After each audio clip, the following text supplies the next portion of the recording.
the overall like thesis of the modality is there's 3 points of connection. There's your connection with yourself, so self-regulation, knowing who you are, knowing your triggers, knowing your desires, boundaries, etc. There's connection with other, that's co-regulation. So in my one-on-one work, that's done, with me. And then in the group work, it's done either with different partners that could become dyads or one with me. And then it's also done like one to many. So there's a different sort of energy that happens when we're working with a group. And then there's one to insert word of your higher power of your choice. So, hey everybody, this is Man Uncaved. Again, my name is Shane Coyle. Welcome to today's episode. I'm loving this discussion. So first, let me introduce my guest today. This is Lexi Faith. Lexi Faith is an expression art therapist, yoga teacher, tantric teacher, meditation teacher, Reiki master, and mediumship. Did I get all that right? Yes, on the Vedic astrologer. So first, let's talk about what really was your first understanding in this work of Tantra, meditation, spirituality. Was always raised in a very spiritual and creative household. My dad went through an awakening when I was born, so there was a lot of intellectual conversation and there was a lot of teachings around various esoteric practices, everything from Wicca to Buddhism. He became a Buddhist disciple in the Shaolin Temple when I was a kid and has been a part of that space my whole life. And Tantra, magic, astrology, everything I really learned from him or the books he had around or the interesting people he had around. I started doing astrology, I think, when I was 7. I would go to all of these family, not family, but these dinner parties they would throw and just go around getting everybody's birthday and looking at all the books. Oh, I love that. I grew up in New York City where I went to specialized arts schools for middle school and high school, and you have to audition to get in, and then there's a whole process to it. And I had always been a visual artist and a writer. That was always there. And then I started dancing. I loved to sing, but I was very shy, and I loved performing, but I was very, very shy. And so it took a long time for my teachers to start to see, okay, she has something, and start to give me more opportunities. And then I started to fall in love with acting and dance and music, but I never shared it, professionally. Mm-hmm. But I got into acting, and acting actually brought me on a deeply shamanic journey. Could you tell us a little bit more about what those practices were to understand more about what that was like for you? The practices that I would learn about how to work with my imagination and the somatic experience and my breath and my voice and my body, and how to use or even manipulate the emotions or the energy in my body to express itself a certain way. Just a little bit more about that and manipulating that emotional energy within your body. I think that's quite interesting. I would feel the energy in my body somewhere. I could feel an emotion, and I could change my perspective and how the energy was going to be expressed. I thought that every human being on the planet was doing this, and I was a teenager, so I was learning and catching up. I literally didn't know that this was not a thing that people were doing. Yeah. And it actually launched this whole awakening process for me really young. Yeah, it sounds like you were really young growing up in that, but also the early conditioning, it sounds like, with dad and being open and having these books. When did you in your life start to really embrace this and really come out with the spiritual closet, if you will? I came out of the spiritual closet when I was in my 20s. I was I definitely didn't tell anyone what was going on. But in this process of what I would do with my emotion and my breath and my body and my voice, and how I learned that I could reprogram my subconscious by repeating things through acting, because you're repeating the lines all the time. And the more they're in your subconscious, the more the acting can actually come through, more the character comes through. And then I learned that was actually something with NLP. It was much later. And so it was really the practice of that. And then all this modalities kind of fit into this deeper understanding that you already had, kind of the foundation of that. Exactly. I got a master's degree in expressive art therapy to essentially validate what I had already learned and understood that had come to me through my own catharsis using music, dance, acting, writing, and illustration or drawing or art. But it was until when I was 24, I went through this. I had shut things down. I had started exploring altered states of consciousness through substances and through partying and through Sure, absolutely. a whole other part of another way to get there. Yeah. And when I was 24, I think when I was 23 is when I got sober. A lot of it was really because my spiritual practice got so serious and I just knew I couldn't do both anymore. I realized that, okay, like maybe I had taken things too far and I was already seeing a lot of my friends in and out of rehab. And I could see that like that path, even with many of my friends who were very creative and have become very successful as creatives, just as many are just as creative and some were even just as successful and ended up overdosing or struggling in and out of rehab. Or I was just surrounded by addiction because I started to see that there was this link with creativity and substances. And this, I was like, whoa, the arts give us this opportunity to go beyond. Oh, yeah, I definitely agree. I think the arts in themselves, creativity really taps into this very subconscious place. And within that subconscious, it could be this altered states of consciousness. You're tapping into source and all that. Now, you mentioned earlier something about intuition and talking about it from your own perspective. Can you tell us a little bit more about intuition? These abilities, the ability of intuition, and personally, I have clairvoyance, claircognizance, clairaudience, I'll explain them, and clairtendency, Okay. and clairsentience. So clairvoyance is when you're seeing things, you get visions. Clairaudience is voices. I that's my strongest one. I hear voices. I get clairtendency, which is also very strong for me, which is then when I touch somebody, I can go into their field, I can see, I can hear, I get information from them immediately from touching them. Clairsentience is like, it's a feeling. You get like it's a felt sense in your body. That's like a pretty common one that develops for a lot of people. And the last one is claircognizance, which is knowing things without knowing it. This one is also, I think, very powerful. I think a little side note on that one is I think with children who are really gifted, you'll see it there because they'll know the answers to things. For example, I think I was really good at math because of that. Good at school because I was able to know these things without knowing how I knew them. And so I think that like my belief system is that children are all very intuitive. And it's also backed by science. Children are in a theta wave state until they're 7 years old. Is exactly what going into altered states is. It's what going to a theta state, going to a gamma state, right? State, which I'll explain what that is. So, and just correct me really quick. Let me pause you there because I understand this in tapping into the theta brain waves, right? So this lower brain frequency is really where this, to my understanding, and correct me if I'm wrong, but this understanding of where your subconscious is really in alignment and communicating with the conscious mind, right? So that's where a lot of reprogramming, right? When we go into a deep meditative state, this is before you drop into your sleep state. This is when you're waking up in the morning. You're in really a communication with this subconscious mind, where there's a lot of ability to reprogram and bring new information and create new language there.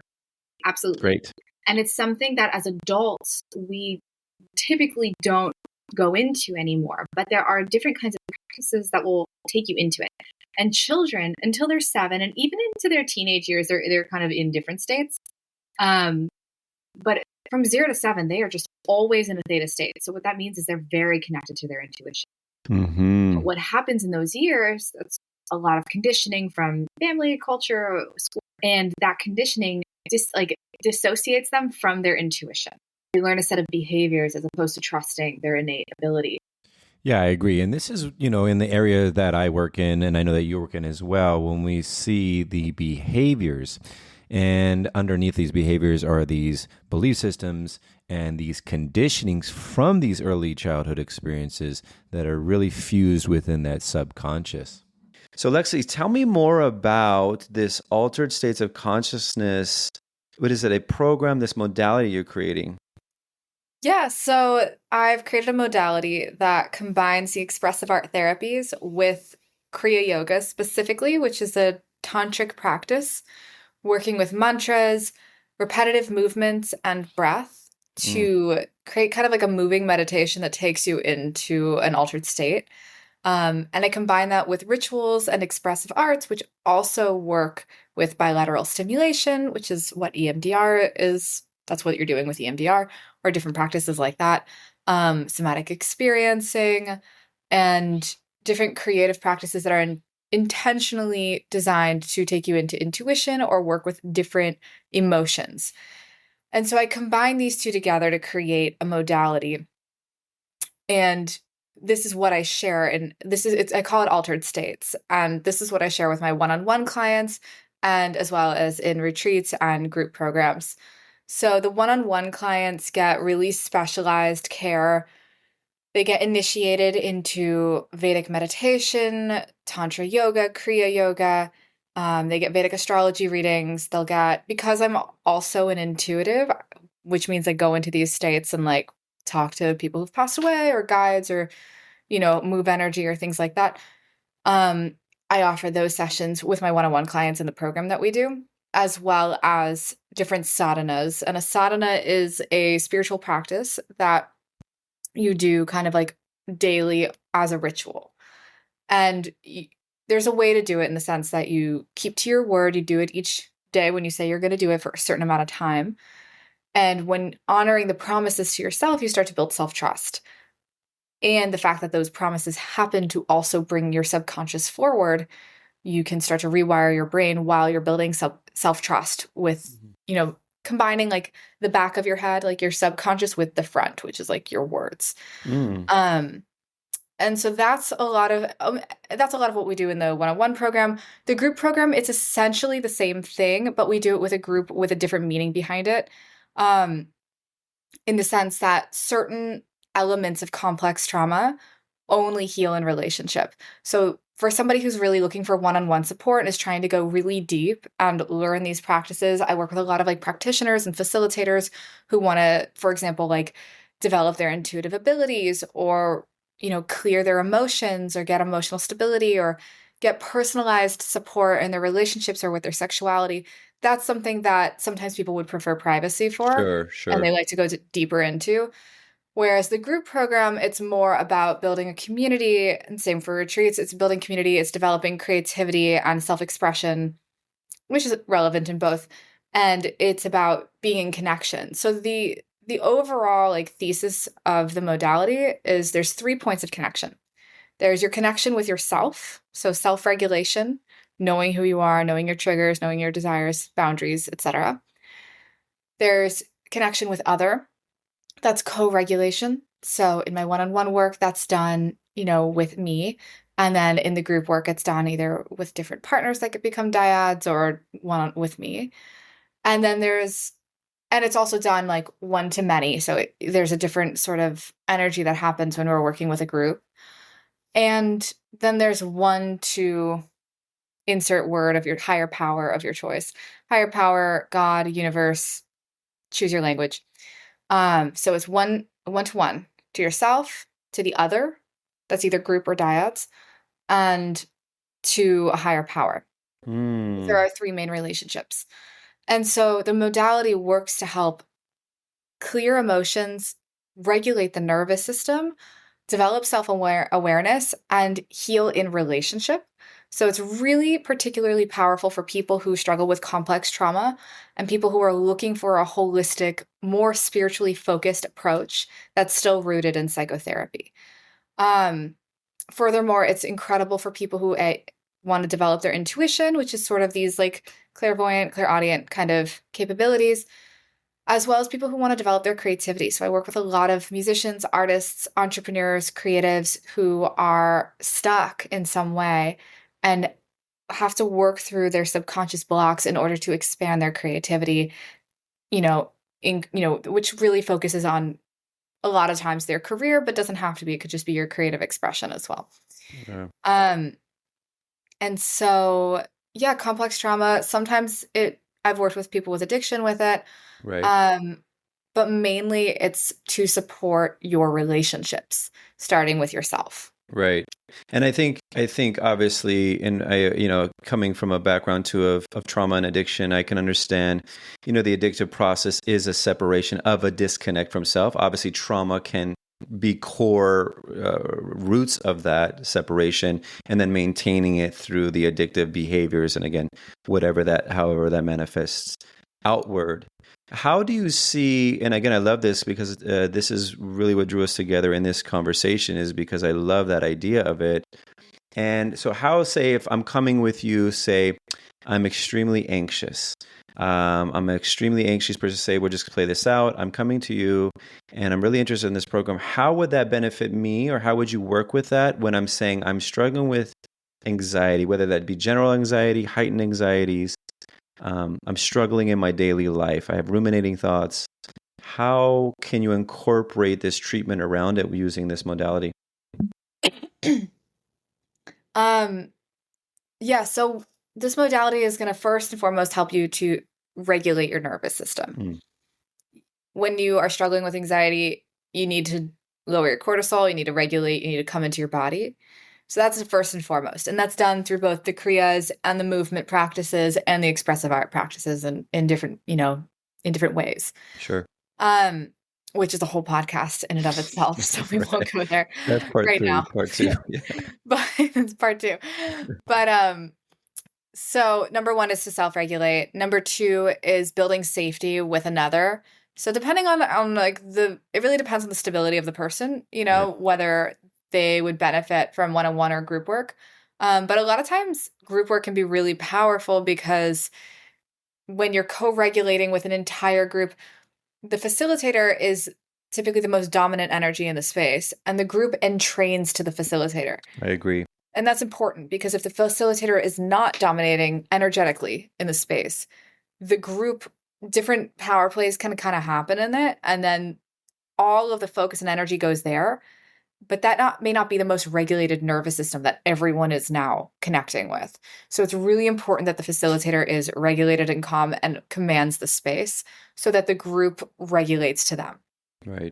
And then in terms of like connection with the divine or higher power, Right. I like to give a lot of freedom with whatever language works for you. Absolutely.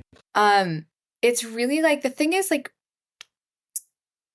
not everyone has a desire to or has the sensitivities per se, I guess, to, really develop their intuition in this kind of way. And not because they're not capable of it as a human, but they just may not have that. It may not be their path. Like they just might not be interested. However, what I've learned from walking that path has been that the more you clear out all of your emotions, the more clear your intuition is going to be. So really powerful energy healers, if they are not comfortable with anger or sadness or even happiness or anything of the full range of human emotion, run. They are not going to help you. They're going to project all of their stuff all over you with this combination of like kind of intuitive hits and their own BS. Whereas you want to go towards energy healers and intuitives who are comfortable with the full range of emotion because they're clearing it all the time. Because what happens when you have these kind of abilities is that's why it gets so mixed up with mental health, is because a lot of the symptoms of ignoring intuition look like mental illness, so to speak. Correct. So anxiety can be a result of trauma or, complex trauma, which is like relational or something that's like happened, or, caffeine overload or, something physical. Yeah, absolutely. You can exhibit some anxious type behaviors with overstimulated with caffeine for sure. Yeah. Or, whatever it is. But as well, if you're on this path and you've already chosen this path of like healing and self-development, a lot of the time what I've noticed is that anxiety is sort of, you learn to work with these negative emotions because they guide you to your intuition. Yes. Thank you. So they're not like, they're actually your best friends. You just have to learn how to speak their language. And if you keep avoiding them or pushing them away because they don't feel good, it's gonna make it worse. And then you're gonna be like sedated and all these things and and like totally numbing yourself out because you're just trying to make the symptoms go away, as opposed to learning how to actually work with them. So regardless if you want to, talk to the dead, it doesn't matter, because like how far you take your intuition, what matters is that you take that path because it's the only path of your own authenticity. And that's what's going to help you heal. Now, that being said, just because you're trusting your intuition doesn't mean it's sunshine and rainbows. A lot of the times it can be, and synchronicities happen. It's like, whoa, everything's magical and I'm manifesting everything. And Right. sometimes when we trust our intuition, like, can I curse? Yes. Okay. I think I asked that before. Sometimes when we trust our intuition, like shit hits the fan and it can feel like we made the wrong choice, but actually it's the choice that our soul needs to grow.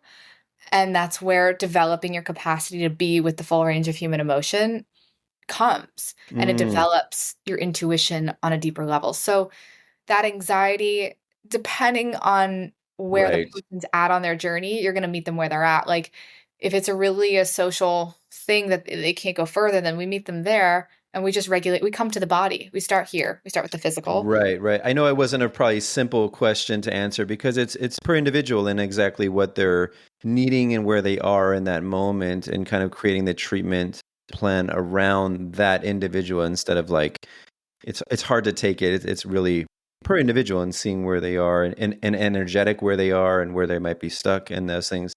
I love what you're talking about. There's this interesting stuff that I guess the whole idea of the altered states of consciousness around that.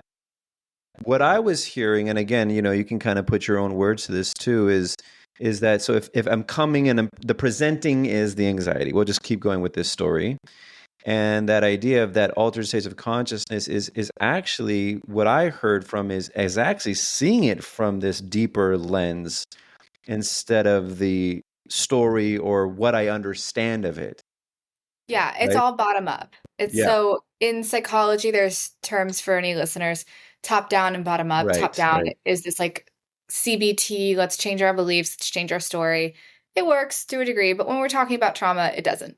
And we have to go bottom up. We have to start with the body and the breath. Mhm. That's where these altered states come in, is like you get access to the imaginal realm, which is often the subconscious and like whatever other dimensional worlds you're accessing. And that, I mean, essentially that could all be a part of your subconscious or just connecting to the field.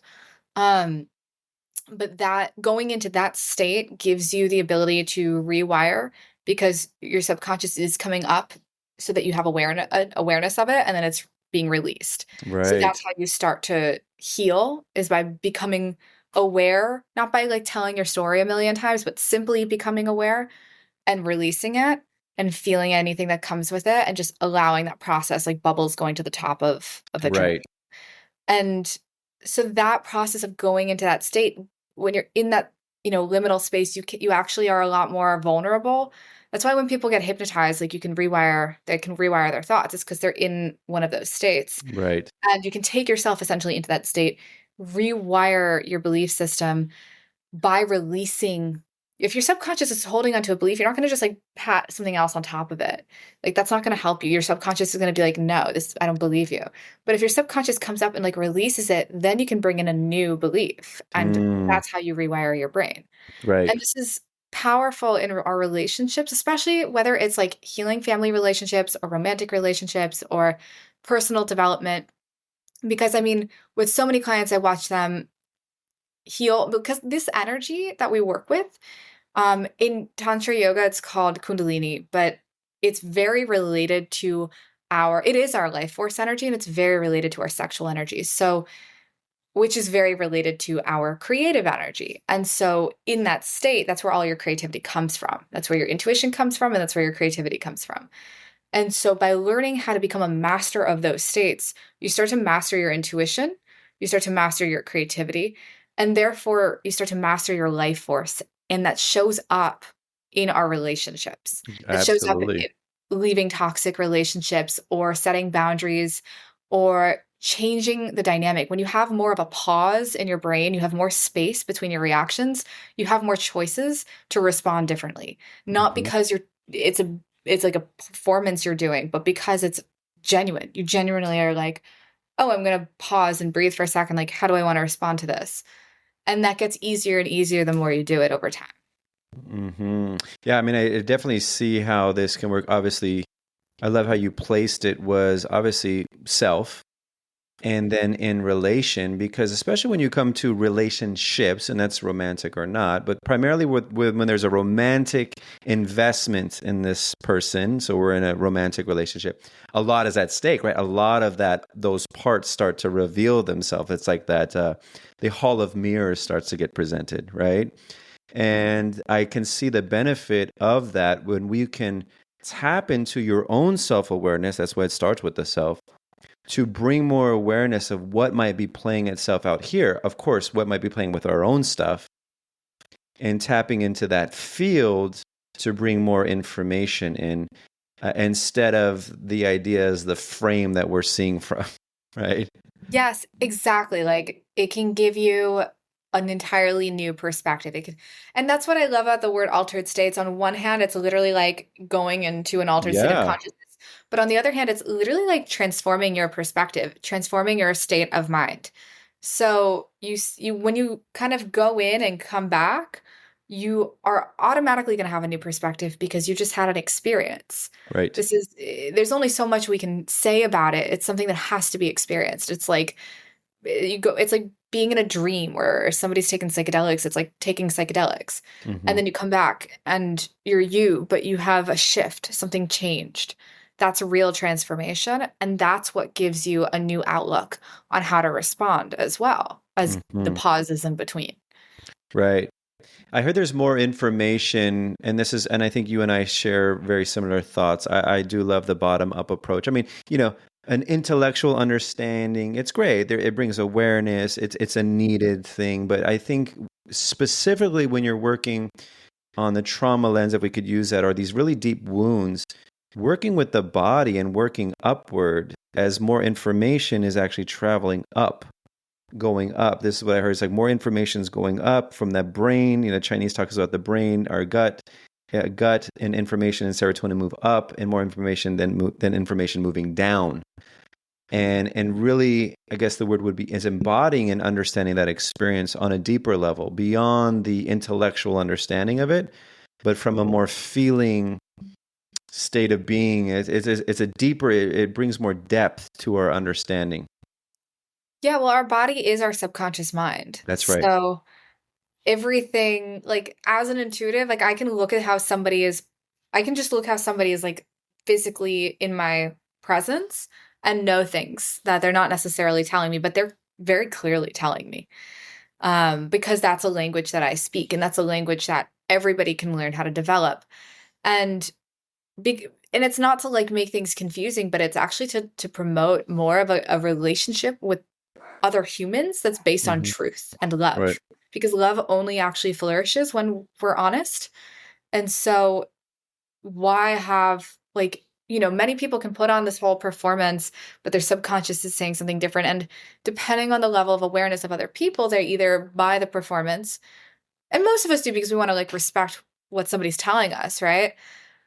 Or they like sense what's not being said. And so my philosophy with this work, because I'm always sensing what's not being said, it's why don't we just say what needs to be said and learn how to say it in a way that's loving and connected and respectful to ourselves and in full trust of our higher power of like our path is it's a vertical relationship and people are here to walk alongside Correct. us, but our devotion, you know, is kind of universal. It's not overly into one other person expecting some level of perfection from them because it's Right. impossible. Right. I love that. Yeah, it brings more into our relationships. Again, relationship with self first, primary, and then relationship. And that's where that co-regulation starts to happen, because in relation, again, understanding it, if you're looking from early childhood development and understanding it from that lens, that was our co-regulation, right? We're not understanding words people are saying. We're understanding the energy. We're understanding their body. I once heard, kids look at the pupil. They're always looking in your eyes because they're looking at your pupil and it can see your emotional state of being. So kids, and this is our survival. We needed to. So this was our first language coming into existence. And of course, obviously, through developmental, we kind of lose connection to that, especially if there's trauma and attachment wounds and stuff like that. we kind of disconnect unconsciously. So the body becomes the unconscious. And now we're really stuck on this. I love that you use the word vertical because I love that we live on this very horizontal plane, past, future, our thinking, past, future. And that can be very misleading because we're taking these past traumas or wounds and we don't know we're interjecting them in the present moment. And because we're not living in the vertical plane, we're not rooted, we're not living vertically, we're living very horizontally, which affects life because then we're not really experiencing life in its entirety. We're experiencing a very fragment of existence. But that reality is all interpretation. Exactly. And like to add to the developmental piece, I mean, children are in a theta wave state from 0 to 7. And we may have already talked about that. But so exactly what you're describing, I mean, in a very literal way, they're only experiencing energy. And exactly like you said, like as people, we just like we disconnect from it because attachment becomes more important than authenticity. Right. My path and this modality that I've worked for 7 years creating has been about taking people back to their authenticity to go into that state so they can get the truth and start to trust that truth because that is the truth and have more faith in their higher power and their ability to self-regulate and their ability to healthfully connect than in their attachment. Because if attachment is ruling the game, exactly like you said, it's this very horizontal relationship and you're not seeing the full picture. You're just seeing your own stuff getting in the way. And it doesn't mean that it's not real. It's just that it's not everything. Well, it's not. It's not the whole. It's half of what the reality is, right? Yeah, exactly. It's not. It's true in the emotional and like personal and social sense, but it's not true in the energetic and spiritual sense. And some people can go so far to the other side and be only in these like very esoteric truths and they're sort of like la la la and like all is one and they're very ungrounded and it's also not a way to live. They typically have no money, they can't hold a job, they can't hold a relationship because their lives fall apart because they're in this really high energetic state all the time, but you can't be there all the time. It's Right. mastering energy is about being able to go into that state and come back to this social and emotional realm, this horizontal. You Yeah, play that's right. between vertical and horizontal. You don't stick to one or the other as some Yep. truth. It's both. It is both. It's the human and the being of us all. And you need Yeah. both. We need to exist on this plane. This is where the lessons are at. I'm very good in the cosmos. Yeah. I know how to dance there all day long. I just can't exist there all day long because there's no lessons there. The lessons are in the exchange, in this human form that we all have to exist in. So I do agree with that because it's not absent of that. I always used to, I always used to laugh. And again, it's great marketing text. I used to see these shirts or these bumper stickers or something like that. It was like your ego is not your ego. I'm like, well, it should be actually, because we want to understand the mechanisms of how that work. And this idea of it's a great servant, but it's not necessarily a great master, right? Yeah. Yeah, and that's where like meditation becomes so powerful in terms of like creating those gaps that I was Yeah, talking about earlier because who's the one who's experiencing this? Who's the one who's witnessing it? Who's the one having the social and emotional experience? That's very real. And right. who's the one experiencing these profound truths and, information coming from, the field? Like that's equally true. But I think, many people who get stuck in like the new age community or the spiritual space get so into the vertical, They get pulled. Yep. whereas others get so focused on the emotional and like human. And mastery is who's the one who's like holding the reins here, Yeah. who's able to go to do both, because that's who you are. Absolutely. And loving, and I know that, sorry, did I just cut you off with what you were No, I saying? was Just so you feel no, complete with what you're saying, because it was yeah, valid and it was important to hear. And I think, speaking of, and I know you do it with movement, and that's the dance. The dance is this navigation between the human of who we are and the being of who we are, and knowing the fluidity of this beautiful dance that happens, right? We can't lean too far on the being and we can't lean too far in the human. So it's like, how do we navigate? When is it? And I think that's what you're bringing into your program, which is so beautiful. That's why I was really excited to discuss that further with you, is because the mastery of that. And I think that's what your program is really bringing, the mastery of the recognition of where are we in this life of, are we too leaning here, are we too leaning here? And you can pull from it. So if I'm leaning too far on this side, I can pull from this other side. And if I'm leaning too here, I have to pull from this other side, because there's some truth to that, where I'm just going to have to just say that, acknowledging me, when I was really diving into a lot of this work too, yeah, I would do the spiritual bypassing, right? I would pull from this, and there's beauty in that, and there is healing in that. So I don't want to ever dismiss it. All are welcome, but it can lead to more of a bypassing, where I can write everything off and just give it to that, where I'm not really integrating the lessons that I'm supposed to learn from that, or the Yeah. deeper understanding of that. Yeah, like I grew up in a Buddhist temple, partially, like my dad was a part of it. Um and so a lot of the teachings, like I grew up with these teachings, and the teaching of the Buddha is the middle path. Right. He was this like king and he had all this like luxuries, and then he went off for 7 years as a total ascetic, fasting, like Right. completely nothingness. And then, a woman gave him keel, which is this like rice pudding sweet meal.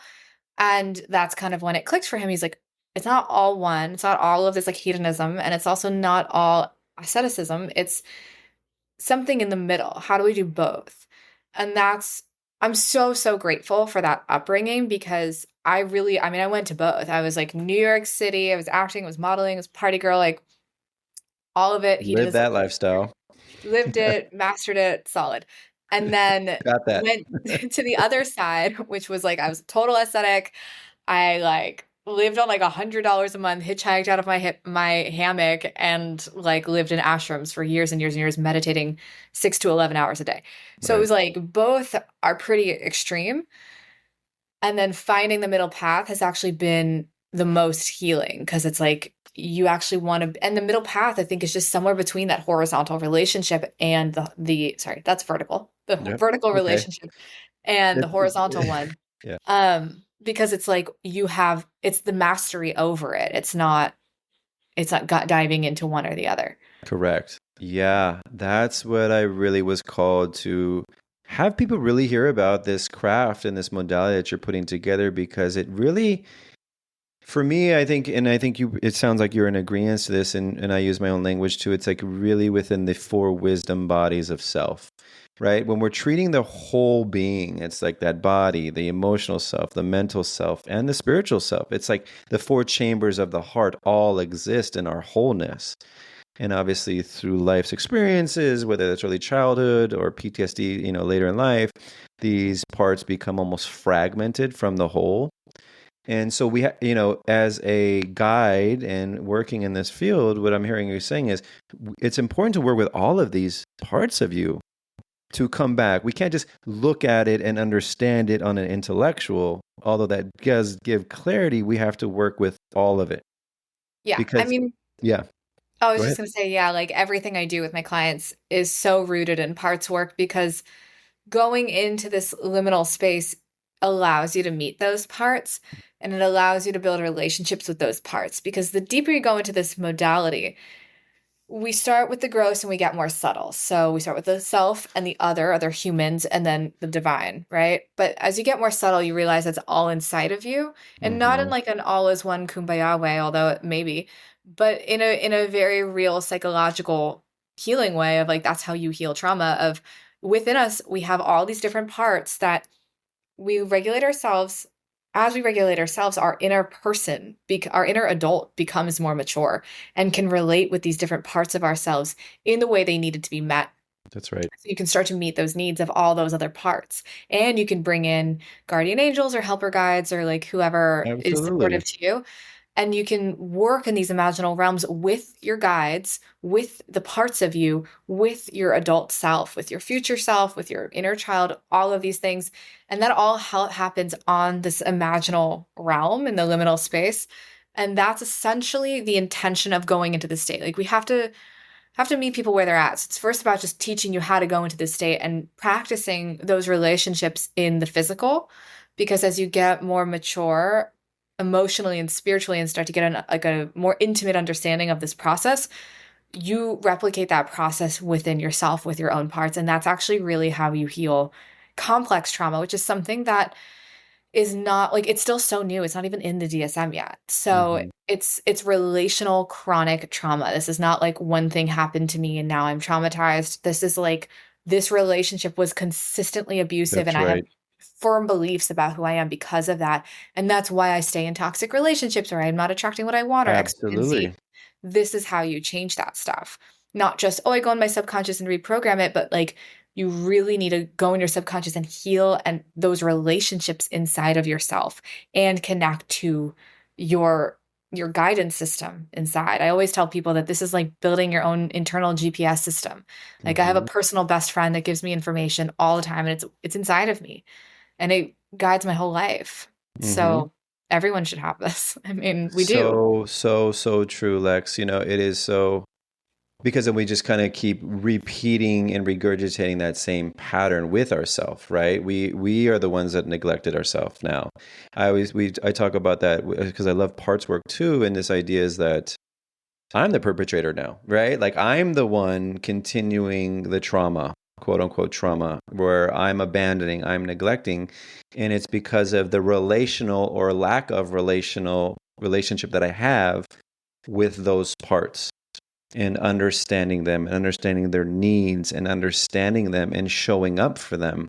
I have abandoned them, right? So if you look at addiction in itself, we talk about where it's like the abandonment of self. And so I'm hurting myself or reaching out for these very toxic relationships.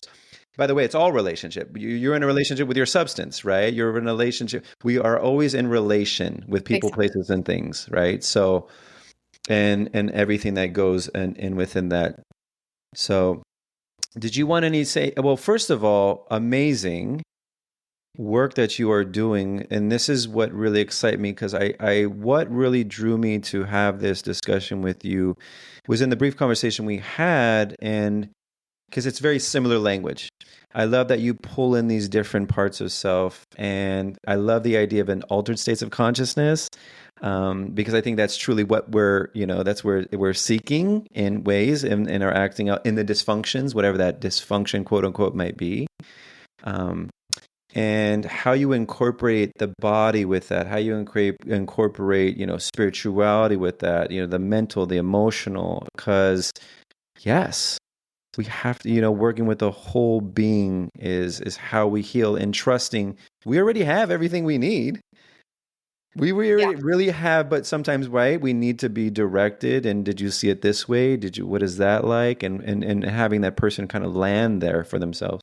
And depending on where you're at in your healing journey, and actually always, especially when we're talking about complex trauma, like and I'm really passionate about it because it defines so much of a person's personality, but it's not really who they are. But it's like by unpacking it, you get this whole new life and new relationships and a life that you get real transformation for people who thought life could only ever be one way.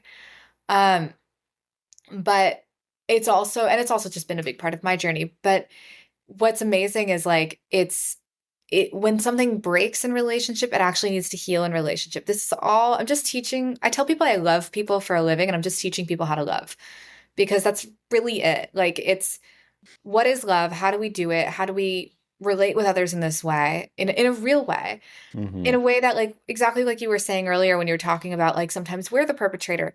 It requires a certain degree of self-awareness and humility and ability to do what's called shadow work and what I call is the ability to feel the full range of human emotion. Like can you be okay with being the perpetrator? Sometimes we are. Sometimes we do abusive things, especially if we were abused. But if we're unwilling to recognize that, you're never going to change it. And it's going to happen. It's going to continue to happen subconsciously. And you're going to Correct. continue to wonder what's going on in my relationships. When the reality is, the more you get comfortable being humble and looking at the full range of human emotion and just being in acceptance of it, being acceptance of who you are, the easier it's going to be to work with those parts and really see a transformation in your life. Correct. Absolutely.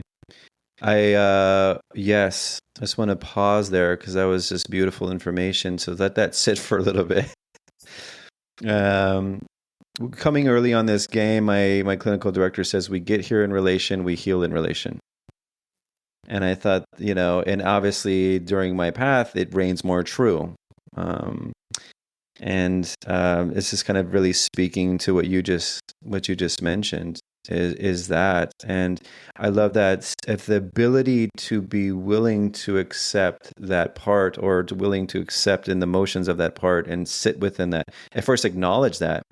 If we don't, right, I think if we don't, what landed when you said this, and we continue to live from a victim mentality very unconsciously, right? We can see ourselves as a victim of everything. And when the victim then becomes the abuser in ways, abusive of self and abusive to others, right? So it's a very low frequency of a vibration. Frozen. Oh, Mm-hmm. Oh, I got right. it. Anyway, Caught up. so how do, and I'll have all your information available for people if you're very interested, how you can get in contact with Lexi. And are you doing anything, or you have anything going on right now?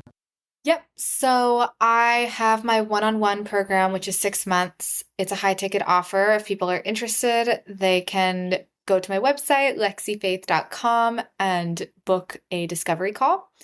There's always an opportunity to get a Vedic astrology reading or an intuitive session with me. That's also on the same website, lexifaith.com. And if you're interested in joining the waitlist for a group program I'm launching using this modality, I would say reach out to me either via email on my website at lexifaith.com or on Instagram at the Lexi Faith. You can send me a DM, let me know that you're interested in being on the wait list, and I can get you on there. And you'll Beautiful. have And I'll have that already available. So if you don't have to write all that down, I'll put that available for people in the caption so they can really have a direct link to you. I love this work, Lex. I love what you're doing and how I could really see the deeper benefits of causing change individually and obviously in relationships. And so I just want to thank you so much for describing this beautiful thing that you are creating. And yeah, I'll have all that information for everyone. Give her a call, even if it's just for a discovery call, right? See if it lines up with you and see where you're at. You might not see where you might be blocked, and she can help point that out to you. I mean, that's what we need. I always say I'm on the wrong side of my face. I need people to show me me. So anyway, Lexi, thank you for taking the time. Thank And you. I hope to talk again. We might have to have a part two as this keeps going on, because there's probably, from all of what you just said, I could probably pull 5 other episodes out of that. Tell me more about that. Tell me more about that. So I'm really excited to see this keep continuing to happen. Absolutely. Thank you so much for having me. Please let me know what you think of this episode. Please leave reviews, like it. It really helps with other people getting informed of this, because maybe it will help them as well. My name is Shane. We need to come out of hiding.